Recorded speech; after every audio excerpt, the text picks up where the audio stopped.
এর আগের শর্টসগুলি দেখেই আপনারা বুঝতে পেরেছিলেন যে আমি আমেরিকান দাদার কাছে গিয়েছিলাম। একটি শর্টসে দাদারকে শুভেচ্ছা জানিয়েছি কারণ তার নতুন বিয়ে হয়েছে, আর একটি শর্টসে দাদার দোকানের বিরিয়ানি কীভাবে তৈরি হচ্ছে সেগুলো দেখিয়েছি। আজকে দেখাচ্ছি বিরিয়ানি কীভাবে কাটা হয় এবং বিরিয়ানি কীভাবে তৈরি হয়, কী পরিমাণ ঘি দিয়ে বিরিয়ানিটিকে তৈরি হয়। আপনারা প্রথমেই দেখলেন কত পরিমাণে ঘি এখানে দেওয়া হলো এবং তারপর এখানে কিন্তু আলু এবং মাটন ও চিকেনগুলিকে ওপরে তুলে নেওয়া হচ্ছে এবং রাইসগুলিকে কিন্তু আস্তে আস্তে কেটে নেওয়া হচ্ছে। এরপর এগুলিকে এক একটি প্লেটে করে কিন্তু সার্ভ করা হবে। এরপর চলুন দেখি প্লেটে কীভাবে সার্ভ করে।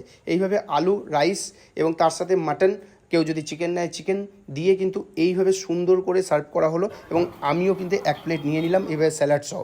এবং এটা খেয়ে দেখব কেমন। এবং খাওয়ার কথা বললেই প্রচণ্ড নরম মাংসগুলো খুব ভালোভাবে কিন্তু বয়েলড হয়েছে এবং আলুটা কিন্তু খুবই সুস্বাদু এবং খুব সুন্দরভাবে কিন্তু সেদ্ধ হয়েছে এবং রাইসটাও কিন্তু খুব ভালোভাবে তৈরি হয়েছিল।